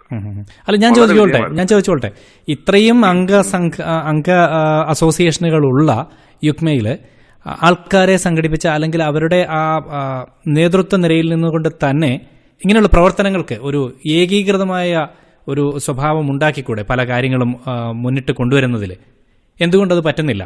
അല്ല, അതിനകത്തുള്ള ഒരു പ്രായോഗികമായ ബുദ്ധിമുട്ട് എല്ലാവരും മനസ്സിലാക്കേണ്ടതായിട്ടുണ്ട്. നമ്മളെ സംബന്ധിച്ചിടത്തോളം ഈ രാജ്യത്ത് പരിപാടികൾ ഇടുമ്പോൾ കാലാവസ്ഥ നമ്മൾ പരിഗണിക്കേണ്ടതായിട്ടുണ്ട്. ഇത് ഞാനിപ്പോ ഒരു പ്രശ്നമാണ്. രണ്ടാമതല്ല ഏറ്റവും പ്രധാനപ്പെട്ട ഒരു കാര്യം എന്ന് പറഞ്ഞാൽ മതങ്ങളുടെ ഇടപെടൽ എന്ന് പറയുന്നത് മതപരിപാടികൾ കഴിഞ്ഞൊരു വീക്കെൻഡ് പോലും നമുക്ക് കിട്ടാനില്ല. ഒരു മതമല്ല, ഏത് മതം എടുത്ത് പരിശോധിച്ചാലും second Saturday, third Saturday, fourth Saturday, second Saturday, first Sunday, അങ്ങനെ പള്ളി പരിപാടികളും അതുപോലെ തന്നെ അമ്പല പരിപാടികളും മറ്റു പരിപാടികളും കഴിഞ്ഞിട്ട് ഇതിനിടയിലാണ് ലോക്കൽ അസോസിയേഷന്റെ പരിപാടികൾ നടക്കുന്നത്. എനിക്ക് തോന്നുന്നു നാട്ടിൽ പോലും ആൾക്കാർ ഇതുപോലെ അമ്പലങ്ങളിലും പള്ളിയിലൊന്നും പോകുന്നുണ്ടാവുന്നു തോന്നുന്നല്ലേ? അല്ല, അതിനകത്ത് അതാ ഞാൻ പറഞ്ഞത് ഏറ്റവും നല്ല ഇപ്പൊ പല വിദേശ രാജ്യങ്ങളിലും അമേരിക്ക ഒരു കാലഘട്ടത്തിൽ ഈ ആത്മീയ തൊഴിലാളികൾക്ക് വളരെയേറെ വളക്കൂറുള്ള മണ്ണായിരുന്നു. ഇന്ന് ആത്മീയ തൊഴിലാളികൾക്ക് അത്ര വളക്കൂറില്ലാത്തൊരു മണ്ണായി അമേരിക്ക മാറി. അതിനുശേഷം യൂറോപ്പിലേക്ക് കടന്നു വരുമ്പോൾ യൂറോപ്പ് ഏറ്റവും കൂടുതൽ ഇപ്പോ പ്രശ്നങ്ങൾ ഉണ്ടാക്കണം. ഒരുത്തന്റെ കുടുംബത്തിൽ ഒരു പ്രശ്നമില്ലെങ്കിൽ ആ കുടുംബത്തിൽ വലിയ പ്രശ്നമാണെന്ന രീതിയിലേക്ക് കാര്യങ്ങളെ വരുത്തി തീർക്കാൻ ഇത്തരം ആളുകൾക്ക് കഴിയും. അതൊരു കലാപരമായ ഒരു കഴിവാണത്. എന്നിട്ട് ഈ പറയുന്ന ഇത്തരം ആചാര്യന്മാരുള്ള ഈ നമ്മളെ ഉപദേശിക്കാൻ വരുന്ന ആചാര്യന്മാരുള്ള ആ സംസ്ഥാനത്ത് നടക്കുന്നത് പോലുള്ള കൊടും ക്രൂരത ഈ ലോകത്തൊരു സ്ഥലത്തും നടക്കുന്നില്ല.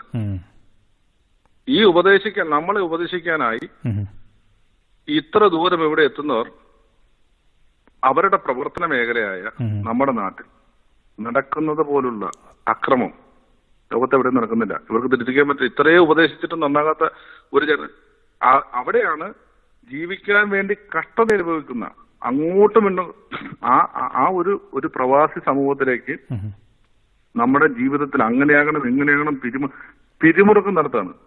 ഞാൻ ധ്യാന യോഗങ്ങളിൽ പങ്കെടുത്തിട്ടില്ല. പക്ഷെ നമ്മൾ കേട്ടിട്ടുണ്ട്. ഞാൻ യൂട്യൂബിൽ ഇത്തരം കാര്യങ്ങൾ കേൾക്കാറുണ്ട്.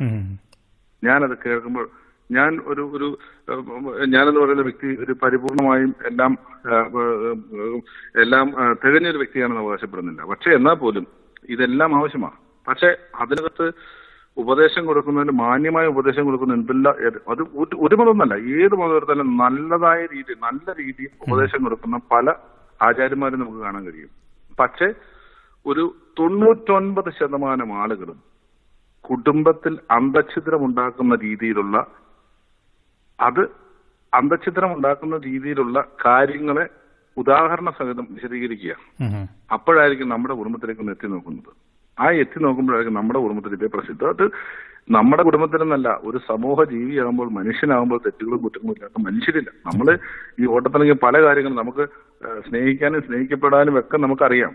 പക്ഷെ നമ്മുടെ സാഹചര്യം ഇതിന് പറ്റിയില്ല എങ്കിൽ അതിനെല്ലാം ഉദാഹരണ സഹിതം വിശദീകരിക്കുമ്പോൾ അതെല്ലാം നമ്മിലേക്ക് തിരിയുന്ന ഒരു സാഹചര്യം വരുമ്പോൾ അവിടെയാണ് വിളവെടുപ്പ് നടത്തുന്ന ഇത്തരം തൊഴിലാളികൾ.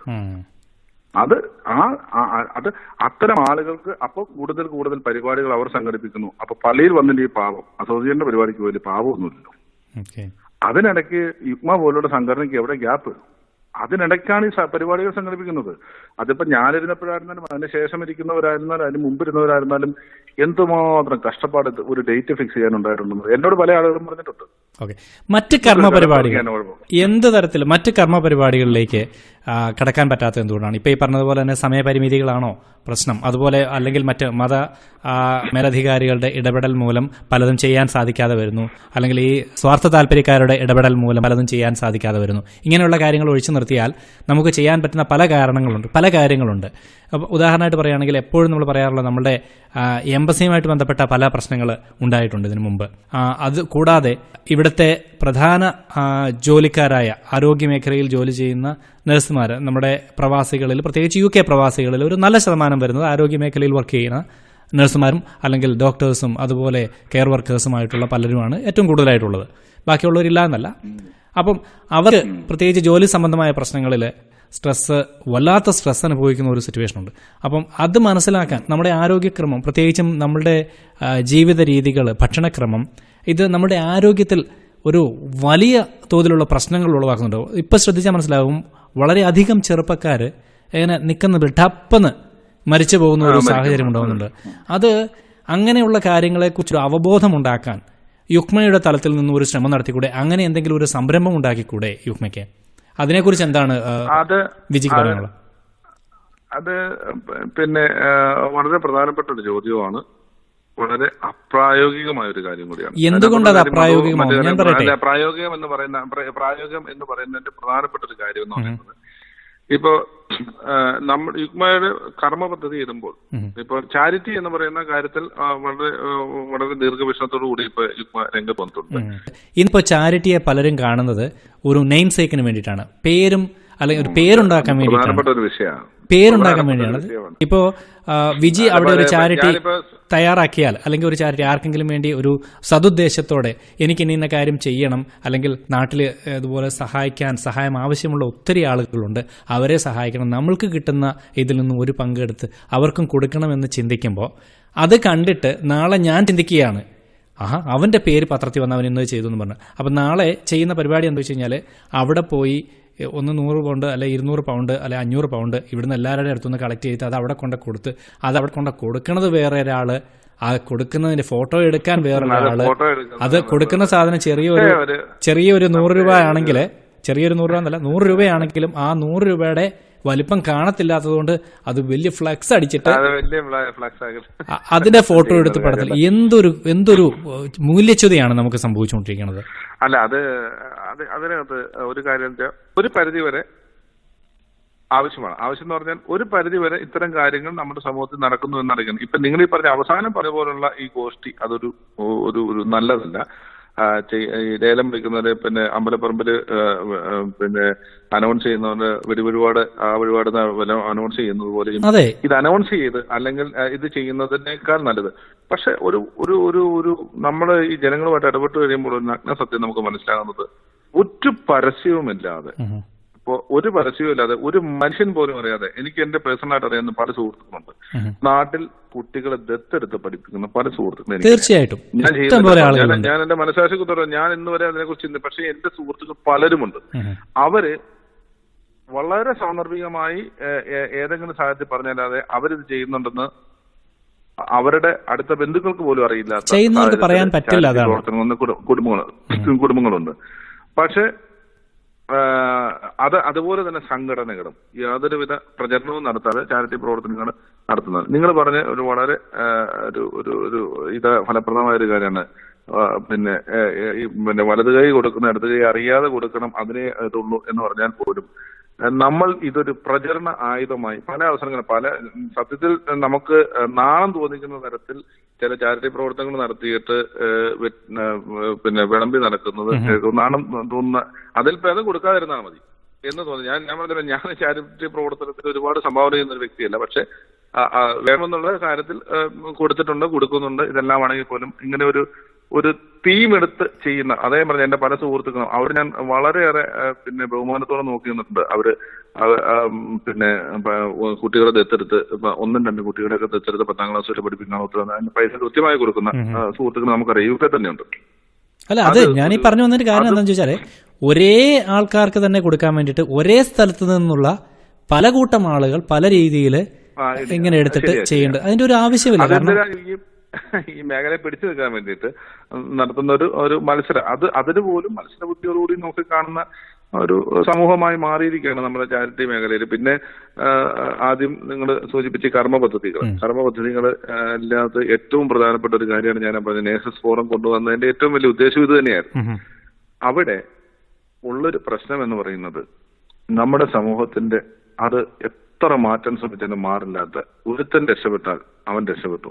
വളരെ ഒരു 98% ആളുകളും ആരെങ്കിലുമൊക്കെ രക്ഷപ്പെട്ടിട്ടുണ്ടെങ്കിൽ രക്ഷപ്പെട്ടാൽ വരിക. പക്ഷെ എന്നാൽ ആ പറയുന്ന ബാക്കിയുള്ള 2% ആളുകൾ നമ്മൾ പോയ വഴി ഏതാണെങ്കിലും അത് പറഞ്ഞു കൊടുക്കാൻ മനസ്സുള്ള നേഴ്സുമാരുണ്ട് ഇവിടെ, നല്ല സ്ഥാനങ്ങളെത്തിയിട്ട്. പിന്നെ നമ്മൾ എടുത്തു ഒരു കാര്യം, ആരോഗ്യ പ്രശ്നങ്ങളിലുള്ള കാര്യത്തിൽ ഏറ്റവും വലിയ സംഭാവന ചെയ്യാൻ കഴിയുന്ന ഒരു സമൂഹമാണ് നമ്മുടെ സമൂഹത്തിലെ ഡോക്ടേഴ്സ് എന്ന് പറയുന്നത്. എനിക്ക് വളരെ വിഷമമുണ്ട്. ഇത് ആരെങ്കിലും കേട്ടിട്ട്, ഏതെങ്കിലും ഡോക്ടർമാർ കേട്ടാൽ അവർക്ക് വിദ്വേഷം തോന്നിയാലും എനിക്ക് പിന്നെ ഇതിന്റെ എന്റെ അനുഭവത്തിൽ നിന്നും പറയുന്നു. ഇല്ലാത്ത വിദ്വേഷം ഉണ്ടാവേണ്ട ഒരു കാര്യമല്ല അത് പറയുന്നത്. കാരണം എന്താണെന്നറിയാമോ, അവരാണ് അങ്ങനെ ഒരു സാഹചര്യത്തിൽ നിൽക്കുന്നവരാണ് മറ്റുള്ള ആൾക്കാരെ ബോധവാന്മാരാക്കാൻ ബാധ്യസ്ഥരായിട്ടുള്ളവർ. കാരണം അവർ ആ ജോലി തിരഞ്ഞെടുക്കുമ്പോൾ ഞാൻ പറഞ്ഞു വന്നതെന്ന് ഞാൻ ജീവിക്കുന്ന സ്റ്റോക്ക്ഹോൾഡിൽ എനിക്ക് തോന്നുന്നത് ഒരു 50-ലേറെ ഡോക്ടർമാർ, മലയാളി ഡോക്ടർമാർ സമീപ പ്രദേശങ്ങളിലെ ഹോസ്പിറ്റലുകളിലും മറ്റുമായിട്ട് പ്രവർത്തിക്കുന്ന ഡോക്ടർമാർ വർക്ക് ചെയ്യുന്നുണ്ട്. ഞങ്ങൾക്ക് ഇവിടെ 3 അസോസിയേഷനുണ്ട്. ഞങ്ങളുടെ 3 അസോസിയേഷനുകൾ എടുത്ത് പരിശോധിച്ചു കഴിഞ്ഞാൽ ഒരു 5 ഡോക്ടർമാർ പോലും ഈവൻ ഒരു ഓണപരിപാടിക്ക് പോലും വന്ന് ഒരല ചോറ് മലയാളി സമൂഹത്തോടൊപ്പം കഴിക്കാമെന്ന്, മനസ്സോടെ വന്ന് കഴിക്കാമെന്ന് കരുതി വരുന്ന ആളുകളില്ല. അല്ല, അതിൽ ഒരു കാരണമുണ്ടാവാം. അവരുടെ ആ എന്താണ് സ്റ്റാറ്റസ് എന്നുള്ളതിലുപരി അവര് ഉദ്ദേശിക്കുന്നത് എന്താണെന്ന് ചോദിച്ചാൽ 3 അസോസിയേഷനാണ്. ഇവിടെ പോയി കഴിച്ചാൽ അവന് പണക്കാവും, അവിടെ പോയി കഴിച്ചാൽ ഇത് 3 അല്ല 1 ആയിരുന്നപ്പോഴും ഇത് തന്നെയാണ്. ഇനിയിപ്പോ അത് ഞാൻ ഉദാഹരണം പറഞ്ഞത് എന്റെ ഈ പ്രദേശത്തെ ആണെങ്കിൽ ഒരു അസോസിയേഷനുള്ള അല്ലെങ്കിൽ ഒരുപാട് സമൂഹമില്ലാത്ത മേഖലകളിലെ ഡോക്ടർമാരെ എടുത്ത് പരിശോധിച്ചു. നമുക്ക് യു കെയിലെ മൊത്തം എടുത്ത് പരിശോധിച്ചു, ഡോക്ടർമാരെ എടുത്ത് പരിശോധിച്ചു. എത്ര പേര് സജീവമായി പ്രവർത്തിക്കുന്ന സംഘടനാ രംഗത്ത് പ്രവർത്തിക്കുന്ന യുഗ്മയിൽ പോലും, നമ്മുടെ ഭാരവാഹിത്വത്തിൽ പോലും ഇരിക്കുന്ന തിരക്കിട്ട ഡോക്ടർമാരുണ്ട്.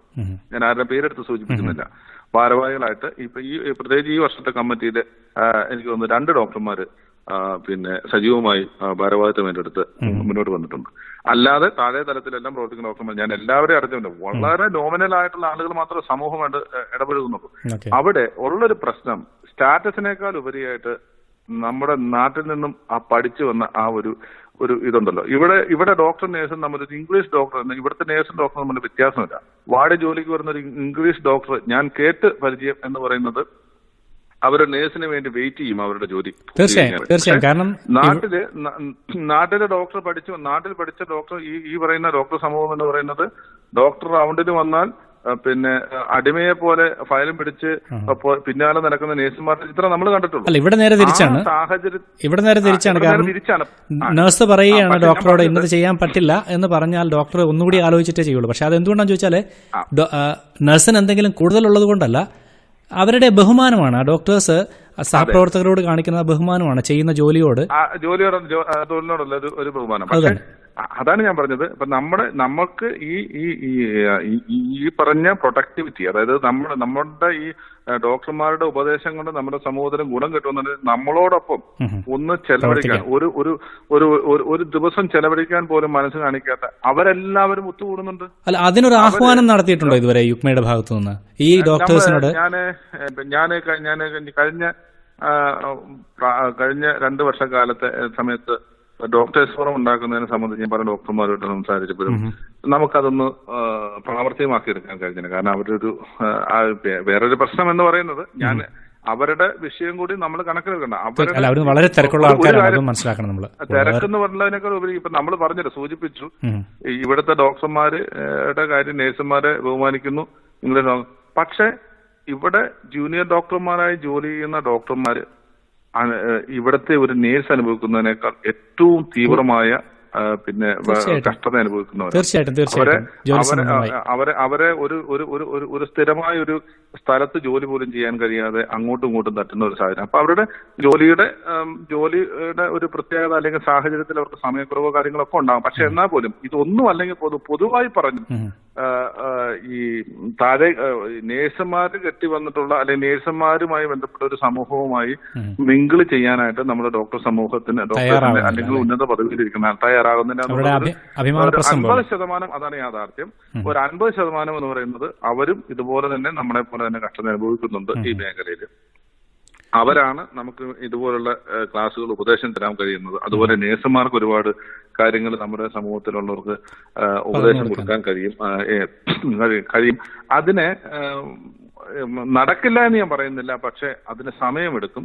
കാരണം ഞാൻ പറഞ്ഞല്ലോ, ഓരോ ഇപ്പൊ ഉദാഹരണം പറഞ്ഞു കഴിഞ്ഞാൽ ഇപ്പൊ യുക്മ കലാമേള അതെല്ലാ വർഷവും ഇനി നടന്നു പോകും. അതിനിപ്പോ എന്തെല്ലാം പ്രശ്നങ്ങളുണ്ടെങ്കിൽ പോലും, എന്തെല്ലാം സാഹചര്യങ്ങളുടെ വിഷയമാണെന്ന് അത് ആളുകളുടെ ഒരു ആവശ്യമായി മാറി. അത് ആവശ്യമുള്ള ഒരു സമൂഹമുണ്ട്. ആ സമൂഹം ഓട്ടോമാറ്റിക്കായിട്ട് അതിൽ പങ്കാൻ വരും. അത് നടത്തേണ്ടത് ധാർമ്മികമായ ഉത്തരവാദിത്തമാണ്. അത് സ്പോർട്സും അതുപോലെ തന്നെ നടന്നു. അപ്പൊ അത് രണ്ടും ക്ലിയർ ആക്കി വെച്ചിട്ടുണ്ട്. ഇനി അടുത്ത ചാരിറ്റിയിൽ പിന്നെ ശ്രദ്ധ ഊന്നി പ്രവർത്തിക്കുന്നു. അതിനുശേഷം പിന്നെ കാലാനുസൃതമായി നമുക്കിപ്പോ യുക്മയെ അത്ര ഇതായി വിലയിരുത്തേണ്ട ഒരു സാഹചര്യമായിട്ടില്ല. കാരണം 7 വർഷമായിട്ടുള്ള ഈ സംഘടന നിലവിൽ വന്നത്. 7 വർഷം കൊണ്ട് ഇത്രയും കാര്യങ്ങൾ ചെയ്യാൻ കഴിഞ്ഞ ലോകത്തൊരു പ്രവാസി സംഘടന ഉണ്ടാവുമെന്ന് എനിക്ക് തോന്നുന്നില്ല. ഈ 7 വർഷക്കാലത്തെ പ്രവർത്തനം കൊണ്ട്, അതും ദേശീയ തലത്തില് ഇതുപോലുള്ള പ്രതികൂല സാഹചര്യങ്ങളിലൂടെ കടന്നു പോകുമ്പോൾ ഇത്രയും കാര്യങ്ങൾ നമുക്ക് ചെയ്യാൻ കഴിഞ്ഞു എന്നുള്ളത് ആരംഭകാലം തൊട്ടുള്ള ആളുകളുടെ, സംഘടനയുടെ ഭാരവാഹികളുടെ, അംഗ അസോസിയേഷനുകളുടെ, ഇതിനോട് സഹകരിച്ച മുഴുവൻ റീജിയണൽ കമ്മിറ്റികളുടെ എല്ലാം ഒരു ക്രോഡീകരിച്ച പ്രവർത്തനത്തിന്റെ ഫലമായിട്ടാണ് നമുക്ക് ഇത്രയും വലിയൊരു നേട്ടം ഉണ്ടാക്കാൻ കഴിഞ്ഞിട്ടുള്ളത്. എന്താണ് നമുക്ക് അതായത് വിജയൊക്കെ ഇരുന്ന ഒരു സമയത്ത് ചെയ്യണമെന്ന് ആഗ്രഹിച്ച് ചെയ്യാൻ പറ്റാതെ പോയ, അല്ലെങ്കിൽ ഇപ്പോഴത്തെ ഭാരവാഹികൾക്ക് ചെയ്യാൻ പറ്റും, യുക്മയ്ക്ക് ചെയ്യാൻ പറ്റുമെന്ന് ചിന്തിക്കുന്ന മറ്റു കാര്യം, അല്ലെ ഇപ്പോഴുള്ള ഭാരവാഹികൾ എന്ത് ചെയ്യണം ജനങ്ങൾക്കായി, ജനങ്ങളെ കുറച്ചുകൂടി അതിലേക്ക് അടുപ്പിക്കുന്നതിൽ, മലയാളികളെ യുക്മയിലേക്ക് കുറച്ചുകൂടി ചേർത്ത് നിർത്തുന്നതിൽ എന്ത് ചെയ്യണമെന്നാണ് വിജിക്ക് അഭിപ്രായപ്പെടാനുള്ളത്? ഞാൻ ഇപ്പൊ നമ്മൾ സൂചിപ്പിച്ചു പോയ കാര്യങ്ങളിൽ ഇപ്പൊ അവസാനം പറഞ്ഞ ഒരു കാര്യമുണ്ടല്ലോ, ഒരു സാമൂഹ്യ അവബോധം എന്ന് പറയുന്നത് നമ്മുടെ സമൂഹത്തിലെ വിവിധ തട്ടുകളിൽ ഇതിനേക്കാളെല്ലാം ഉപരിയായി ഈ സമൂഹത്തിനെ സഹായിക്കാൻ കഴിയുന്ന ഒരു മേഖലയാണ് സോഷ്യൽ സർവീസ് മേഖലയിൽ ജോലി ചെയ്യുന്ന നമ്മുടെ ഒരുപാട് മലയാളി സുഹൃത്തുക്കൾ ആ മേഖലയിൽ നല്ലൊരു പൊസിഷനാണ് ഇവിടുത്തെ. നല്ല അവർക്കാണ് ഇവിടെ നമ്മുടെ സോഷ്യൽ സെക്യൂരിറ്റി എന്തൊക്കെയാണെന്ന് മലയാളി സമൂഹത്തിന് അറിയില്ല. ഇവിടെ ആകപ്പാടെ അറിയാവുന്ന കൊച്ചിനെ തല്ലിയ പോലീസ് പിടിച്ചോണ്ട് പോകുമ്പോൾ കൂട്ടുകാരെ പിടിച്ചോണ്ട് പോകുന്നുള്ള അത് അത്തരം പേരാണ്. പക്ഷെ നമുക്ക് ഗുണകരമായിട്ടുള്ള സോഷ്യൽ സെക്യൂരിറ്റി എന്താണെന്നുള്ളത് അറിയാവുന്ന, അല്ലെങ്കിൽ സ്കൂളുള്ള സമയത്ത് ഹോളിഡേക്ക് കൊണ്ടുപോയാൽ പ്രശ്നമാവുന്നുള്ള അറിയാം, അല്ല പാർക്കിംഗ് ഫൈൻ അറിയാം, അങ്ങനെയുള്ള കാര്യങ്ങൾ.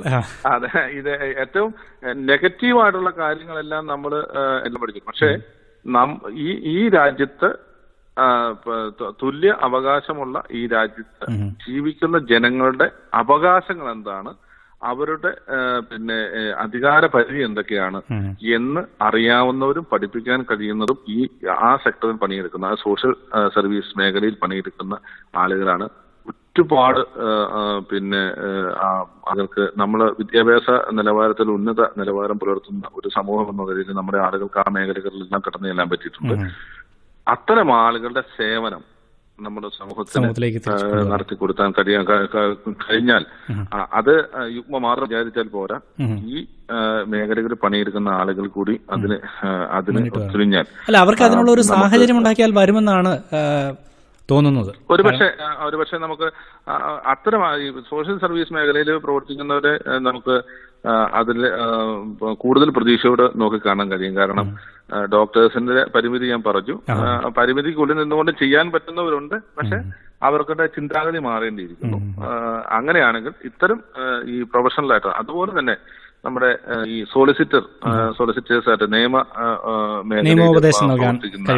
ഉപദേശം ആളുകള് വേര് തന്നെ വിളവ് തിന്നുന്ന ഒരു കാലഘട്ടമാണ് ഇത്. ഇപ്പോ നമ്മുടെ ഇപ്പൊ കൂടുതൽ ആളുകൾ ഇവിടെ ഇല്ല. പക്ഷെ ഒരു 4 വർഷം മുമ്പ് വരെ ഇത്തരം ആളുകള് പോത്തട്ടയെ പോലെ ചോര കുടിക്കുന്ന രീതിയിൽ ഇവിടെ നിർധനരായി വന്ന സ്റ്റുഡൻസ് ആയിട്ട് വന്നിട്ടുള്ള ആളുകളെ ചൂഷണം ചെയ്ത ഒരു സമൂഹം.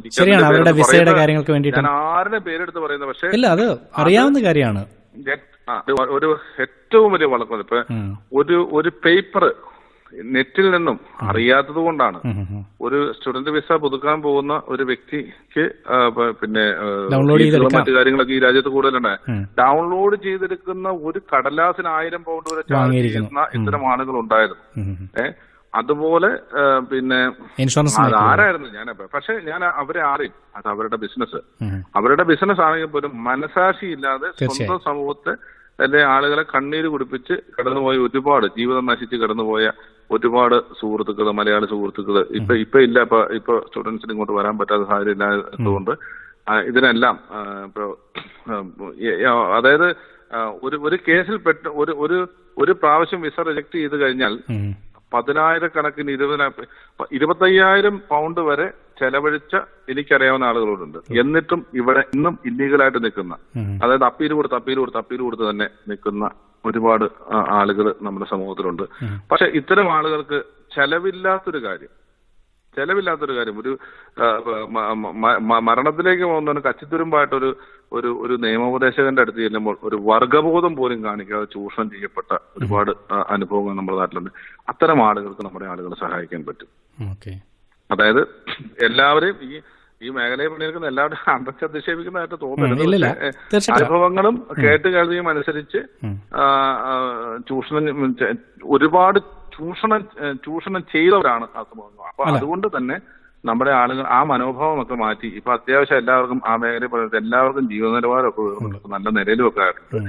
അപ്പോ ഇനിയാണെങ്കിൽ പോലും ചില നിയമോപദേശങ്ങളും മറ്റും തന്റേതല്ലാത്ത കാരണങ്ങളാൽ പീഡനം അനുഭവിച്ച് ജോലി നഷ്ടപ്പെടുന്ന ഒരുപാട് ആളുകളുണ്ട്. അവർക്കൊക്കെ ഒരു ഫ്രീ നിയമോപദേശം കൊടുക്കാനോ ഒരു സൗജന്യമായ നിയമോപദേശം കൊടുക്കാനോ മറ്റു കാരണം ഛേദമില്ലാത്ത ഉപകാരം ചെയ്യാൻ പറ്റിയാൽ അതിനൊക്കെ അത്തരം ആളുകളെ സംഘടിപ്പിച്ച് അത്തരം മേഖലകളെ സംഘടിപ്പിച്ചുകൊണ്ട് സമൂഹത്തിന് ഗുണകരമായ രീതിയിലേക്ക് എത്തിക്കാൻ തരത്തില് സംഘടനയ്ക്ക് എത്താൻ കഴിയുമെന്നുള്ളതാണ് എന്റെ വിശ്വാസം. അങ്ങനെ പറയുമ്പോൾ മറ്റൊരു കാര്യം കൂടിയുണ്ട്. കാരണം എത്ര ഇതാണെന്ന് പറഞ്ഞാൽ ഒരാള് സന്മനോഭാവത്തോടെ മുന്നിലേക്ക് വന്നാൽ അവരെ പിന്താങ്ങാൻ ആള് വരുന്നില്ല എന്നുള്ളതാണ്. അതായത് കൂട്ടത്തിൽ കൂടാൻ ആൾക്കാരുണ്ട്. അല്ലാതെ ഒറ്റയ്ക്ക് തിരിയുമ്പോൾ അവൻ അങ്ങനെയാണ് അവനിങ്ങനെയാണ്, അത് ആൾക്കാരെ വളരെ മോശമായി ചിത്രീകരിക്കുന്ന അല്ലെങ്കിൽ ആൾക്കാർക്ക് വ്യക്തിഹത്യ ചെയ്യുന്ന വ്യക്തിഹത്യ നടത്തുന്ന ഒരു സമീപനമുണ്ട്. അതായിക്കൂടെ നമ്മുടെ അല്ല അത് ആണെന്ന് പറയാൻ പറ്റത്തില്ല. അത് വളരെ ചുരുക്കം കേസിലുള്ളൂ. പക്ഷെ മറ്റുള്ള കാര്യങ്ങളിൽ ഇപ്പൊ ഞാൻ ആദ്യം സൂചിപ്പിച്ച കാര്യങ്ങളെല്ലാം അറിഞ്ഞുകൊണ്ട് തന്നെ കിട്ടുമ്പോഴേ കിട്ടുള്ളൂ. ഇപ്പൊ ശരിയാണല്ലോ, കിട്ടുമ്പോഴേ കിട്ടുള്ളൂ. ഇപ്പൊ ആ കാലഘട്ടം കഴിഞ്ഞു, സ്റ്റുഡൻസ് വരുന്നില്ല, അവർക്ക് ആ രീതിയിൽ പൈസ ഒന്നും കിട്ടുന്നില്ല. ശരിയാണ്. പക്ഷെ കിട്ടിയപ്പോൾ മാക്സിമം യൂട്ടിലൈസ് ചെയ്തു. പക്ഷെ അതാ ഞാൻ പറഞ്ഞത്, അതിന്റെയൊക്കെ കാലഘട്ടമൊക്കെ കഴിഞ്ഞു. പക്ഷെ ഇതിനിടയിൽ മറ്റൊരു തരത്തില് ഒരു വലിയേട്ടൻ മനോഭാവം ഉണ്ടെന്ന് പറഞ്ഞു കേൾക്കുന്നുണ്ട്. അതായത് ആദ്യം വന്ന മുൻകാല കുടിയേറ്റക്കാരും PR സിറ്റിസൺഷിപ്പ് കിട്ടിയ ആൾക്കാരും അതല്ലാതെ നിൽക്കുന്ന ഞാൻ മനസ്സിലാക്കുന്നത് ഇപ്പൊ തുറന്നു പറഞ്ഞാൽ ലണ്ടൻ ടൗൺ ഭാഗത്ത് അല്ലെ ലണ്ടൻ സിറ്റിയില് അതുപോലുള്ള ഭാഗത്തൊക്കെ അത് PR കിട്ടിയ സിറ്റിസൺഷിപ്പ് കിട്ടിയെന്നല്ല, അവര് പുരാതനമായിട്ട് ഇവിടെ ഉണ്ടായിരുന്ന ആളുകളും ഈ ഇടക്കാല കുടിയേറ്റത്തിൽ വന്ന ആളുകളും തമ്മിലൊരു വിഭാഗീയത അല്ല, ഒരു വലിയേട്ടൻ മനോഭാവം ആ മേഖലകളിലുണ്ടെന്ന് പറഞ്ഞു വേണ്ട. ഞാൻ ഏതായാലും ഈ ഉൾപ്രദേശത്ത് താമസിക്കുന്നത് കൊണ്ട് എന്റെ അനുഭവത്തില് ഞങ്ങളുടെ ഈ മേഖലകളിലൊന്നും അത്തരത്തിലുള്ള ഒരു ഇതില്ല. പക്ഷെ കാരണം അത്തരമുള്ള കുടിയേറ്റക്കാരുള്ളത് ഇതെല്ലാം ഒരേ സമയത്ത് പിന്നെ ഈ നേഴ്സിംഗ് ജാഗരയിൽ വന്ന ആളുകളാണ് എന്നുള്ളതാണ്. അതിനു മുമ്പ് സിംഗപ്പൂരിൽ നിന്നും മറ്റ് ദേശങ്ങളിൽ നിന്നുമൊക്കെ കുടിയേറ്റക്കാരായി ഒരു ജനറേഷന് മുമ്പ് ഇവിടെ വന്നിട്ടുള്ള ആളുകളൊക്കെ ഒരു പക്ഷെ അവരെ തെറ്റു പറയാൻ കഴിയില്ല. ഞാനീ പറഞ്ഞില്ലേ, ഈ ജനറേഷൻ ഗ്യാപ്പിന്റെ വ്യത്യാസം തന്നെ സാംസ്കാരികമായിട്ടുള്ള ഈ നമ്മൾ ജീവിക്കുന്ന ഒരു സ്റ്റൈലല്ല. കാരണം അവർ വർഷങ്ങളായിട്ട് ഇവിടെ ജീവിച്ചതുകൊണ്ട് ഒരു പക്ഷെ കൂടുതൽ അനുഭവങ്ങളുള്ളതുകൊണ്ട് ആയിരിക്കാം. എന്റെ അനുഭവത്തിൽ വലിയേട്ടൻ മനോഭാവം ഉള്ള ആളുകളുള്ള ഒരു സമൂഹത്തിൽ ജീവിക്കേണ്ട ഒരു സാഹചര്യം ഉണ്ടായിട്ടില്ല. നമുക്ക് അതിനെ കുറിച്ച് അപ്പൊ പുതിയ സമിതി, ഭരണസമിതി എന്ത് ചെയ്യണം, നമുക്ക് ചെയ്യാൻ പറ്റാതെ എന്തെന്ത് കാര്യങ്ങളാണ് നമുക്ക് ചെയ്യാൻ പറ്റുക എന്ന് തോന്നുന്നത്? അതാണ് ഞാൻ ഇപ്പൊ സൂചിപ്പിച്ചത്. ഇപ്പൊ തുറന്നു പോകുന്ന കാര്യങ്ങളെല്ലാം ഇപ്പൊ ഞങ്ങളുടെ ഭരണസമിതിയുടെ കാലഘട്ടത്തിൽ തുടങ്ങി വെച്ച കാര്യങ്ങളെല്ലാം തന്നെ പിന്തുടർന്ന് പോകുന്ന ഇപ്പൊ ഞാൻ ആദ്യം സൂചിപ്പിച്ചില്ലേ, ഇപ്പോ ഈ ഫോറങ്ങളെല്ലാം പിന്നെ പോഷക സംഘടനകൾ, പിന്നെ ഓൺലൈൻ പോർട്ടല് അതുപോലുള്ള കാര്യങ്ങളെല്ലാം തന്നെ നമ്മുടെ കാലഘട്ടത്തിൽ തുടങ്ങി വെക്കാൻ നമുക്ക് കഴിഞ്ഞത് അത് തുറന്നു കൊണ്ടുപോകുന്നുണ്ട്. അതുപോലെ തന്നെ പുതിയ പദ്ധതികൾ, ഇപ്പൊ ചാരിറ്റി പോലുള്ള പദ്ധതികൾ കൂടുതൽ ശക്തമാക്കാനായിട്ട് അവർ ശ്രമിക്കുന്നുണ്ട്. അത് പിന്നെ ഈ സാമൂഹ്യ അവബോധം വളർത്തിക്കൊണ്ട് നമ്മുടെ നാട്ടിലെ ഈ സമൂഹത്തിലെ പ്രൊഫഷണൽസ് ആയിട്ടുള്ള ആളുകളെ നമുക്ക് നമ്മുടെ സമൂഹത്തിന് വേണ്ടി ഉപയോഗപ്രദമാക്കാനായിട്ട് കഴിയുമെങ്കിൽ അത്തരം കാര്യങ്ങളിൽ ചെയ്യുക എന്നുള്ളതാണ്. പിന്നെ ഇത് ഞാൻ പറഞ്ഞതിലൊരു ഞങ്ങളുടെ ഒരു കാലഘട്ടം എന്ന് പറയുന്നത് ഇതിന്റെ ഒരു വളരെ ദുർഘടമായ സാമ്പത്തിക. ഇപ്പൊ ഞാന് ഞങ്ങളുടെ ചാർജ് എടുക്കുന്ന സമയത്ത് നമ്മുടെ യുക്മയുടെ ഒരു നാഷണൽ ഫണ്ട് എന്ന് പറയുന്നത് വെറും 18 പൗണ്ടായിരുന്നു. പക്ഷെ എല്ലാവരും ഒത്തൊരുമയോടുള്ള പ്രവർത്തനത്തിലൂടെ നമുക്ക് പല പരിപാടികൾ നടത്തുവാനും, അത് ഞാൻ പറഞ്ഞല്ലോ, KS ചിത്ര അടക്കമുള്ള ആളുകളെ പിന്നെ ഇവിടെ കൊണ്ടുവന്ന് പരിപാടികൾ സംഘടിപ്പിക്കാനും, നമ്മുടെ പല രാഷ്ട്രീയ നമ്മുടെ ഭരണതലത്തിലിരിക്കുന്ന പല ആളുകളെയും നമ്മൾ പരിപാടികൾ പങ്കെടുപ്പിക്കാനൊക്കെ കഴിഞ്ഞു ആ കാലഘട്ടത്തിൽ. അതിനുശേഷം ഞങ്ങളുടെ അധികാരം ഒഴിയുമ്പോൾ ഏകദേശം 12,000 പൗണ്ടോളം നീക്കിയിരിപ്പ് വെച്ചിട്ടാണ് ഞങ്ങള് അധികാരം പിന്നെ ഒഴിഞ്ഞു വന്നത്. അതിനുശേഷം ഇപ്പൊ സംഘടനയ്ക്ക് ഒരുപാട് പ്രവർത്തനങ്ങൾ പിന്നീടും കൂടിയൊക്കെ വന്നിട്ടുണ്ട്. അടിസ്ഥാനപരമായും നമുക്കൊരു എന്താണെന്ന് വെച്ചാൽ ഇപ്പൊ നമ്മുടെ ബാലാരിഷ്ടതകളെല്ലാം മാറി. ഇനി നമുക്ക് വേണ്ടത് എന്ന് പറയുന്നത് സംഘടനയ്ക്ക് സ്ഥിരമായിട്ടുള്ള ഒരു സംവിധാനങ്ങൾ, എല്ലാ രീതിയിലും സ്ഥിരമായിട്ടുള്ള സംവിധാനങ്ങളിലോട്ട് നമ്മൾ ചിന്തിക്കേണ്ടിയിരിക്കുന്നു. ഒരുപടി കൂടി മുന്നോട്ട്. ഇത്രയും നാളത്തെ പ്രവർത്തനം വെച്ചിട്ട് നേതൃത്വ നിലയിൽ എടുത്തു പറയത്തക്ക ഒരു പേര് ആരാണ്? അതിൽ അങ്ങനെ നമുക്ക് പറയാൻ പറ്റത്തില്ല. ഇപ്പൊ നമുക്ക് പറയാൻ പറ്റത്തില്ല. ഓരോരുത്തരും ഓരോ രീതിയിൽ അവരവരുടേതായ കഴിവുകൾ തെളിയിച്ചിട്ടുള്ള വ്യക്തികളാണ്. ഓരോരുത്തരുടെ ഒരു പ്രവർത്തന ശൈലിയുണ്ട്. നമുക്കങ്ങനെ എനിക്ക് എന്റേതായ ഒരു ശൈലി ഞാൻ പോയി. ഇപ്പൊ എനിക്ക് മുമ്പിരുന്ന അസിസ്റ്റന്റേതായ ഒരു ശൈലിയിലായിരുന്നു. വറീസ്റ്റോന്റെ ശൈലിയിലാണ്. മാമമ്പുരിപ്പിന് അതുപോലെ തന്നെ വ്യത്യസ്തമായ ഒരു ശൈലിയാണ്. അപ്പൊ ഇവരെല്ലാവരുടെയും അവരുടേതായ പ്രത്യേക ശൈലിയില് പിന്നെ സംഘടനയ്ക്ക് നേട്ടങ്ങൾ ഉണ്ടാക്കിയിട്ടുള്ളതാണ്. അവരുടേതായ കോൺട്രിബ്യൂഷൻ അതേ രീതിക്ക്. ഇപ്പൊ ഞാൻ എന്റേതായ രീതിക്ക് എന്റെ മനസ്സിലെ ഐഡിയകളും മറ്റും ഉപയോഗിച്ചു പോയി എനിക്ക് ഉണ്ടാക്കാൻ പറ്റിയ കോൺട്രിബ്യൂഷൻ അതുപോലെ തന്നെ ഓരോ ഇതിനകത്ത് പ്രവർത്തിക്കുന്ന ഓരോരുത്തരും സംഘടനയുടെ പ്രതിനിധികളായി അസോസിയേഷനിൽ വരുന്ന ആളുകളുടെ പോലും കോൺട്രിബ്യൂഷൻ എന്ന് പറയുന്നത് നമുക്ക് ഒരാളുടെ പോലും പേരിട്ട് ഇതൊരു കൂട്ടായ പ്രവർത്തനത്തിന്റെ വിജയമാണ്. ഒരു വ്യക്തിയുടെയും വ്യക്തിപ്രഭാവത്തിലുള്ള വിജയമല്ല ഈ സംഘടനയുടെ ഇന്ന് വരെയുള്ള നിലനിൽപ്പ് എന്ന് പറയുന്നത്. ഒരാളുടെയും പേരെടുത്ത് പറഞ്ഞുകൊണ്ട് നമുക്ക് പറയാൻ കഴിയില്ല. ഇത് ഒരു ടീം വർക്കിന്റെ ഫലമായിട്ടാണ് ഇന്നത്തെ നിലയിലേക്ക് ഈ സംഘടന എത്തി നിൽക്കുന്നത്. ഓക്കെ, വളരെയധികം നന്ദി ശ്രീ വിജി.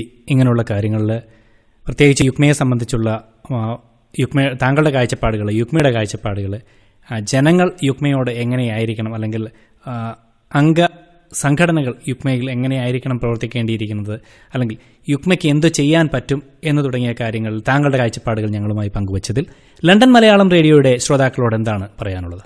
നമ്മളെ സംബന്ധിച്ചിടത്തോളം ഇപ്പോൾ ഒരു UK പ്രവാസി മലയാളി എന്ന രീതിയിൽ എന്നെ സംബന്ധിച്ചിടത്തോളം ഇതുപോലുള്ളൊരു റേഡിയോ സംപ്രേഷണം ലോകം മുഴുവൻ കേൾക്കുന്ന തരത്തിലേക്ക് പ്രചരിപ്പിക്കുവാനായിട്ട് നിങ്ങളുടെ പ്രവർത്തനത്തിലൂടെ, നിങ്ങളുടെ ഒരു ടീം വർക്കിലൂടെ കഴിഞ്ഞു എന്നുള്ളത് ഒരു മലയാളി എന്ന രീതിയിൽ ഞാൻ അഭിമാനിക്കുകയാണ്. കാരണം നാട്ടിലെത്തി കഴിയുമ്പോഴും ലണ്ടൻ മലയാളം എല്ലമാറിന്റെ ലണ്ടൻ എന്നെ സംബന്ധിച്ചിടത്തോളം എന്റെ പിറന്ന നാടിനെ പോലെ തന്നെ ഇപ്പോൾ ഇവിടെ വളരുന്ന നാടെന്ന രീതിയിലും ആ പേരിൽ കേൾക്കുമ്പോൾ അറിയുമ്പോൾ ഉണ്ടാകുന്ന ഒരു സന്തോഷം ഒരു പ്രത്യേക രീതിയിലാണ്.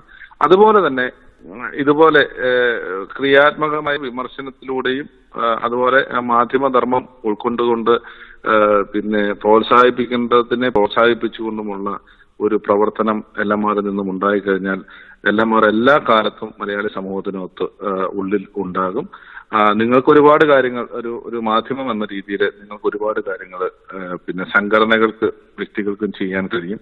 എവിടെ ഒരു പ്രശ്നം ഉണ്ടായിരുന്നാൽ പോലും നിങ്ങളുടെ ഒരു മൊറാലിറ്റി കളയാത്ത രീതിയിൽ, അതായത് ഒരു മാധ്യമധർമ്മം എന്താണെന്ന് അത് അന്തസ്സൊക്കെ ഉൾക്കൊണ്ടുകൊണ്ട് ഒരു പാർഷ്യാലിറ്റി ഇല്ലാത്ത രീതിയിൽ നിങ്ങൾക്ക് പ്രവർത്തിക്കാൻ കഴിഞ്ഞാൽ തീർച്ചയായും ഭാവിയിൽ വെച്ചടി നിങ്ങൾക്ക് കയറ്റം കഴിയും.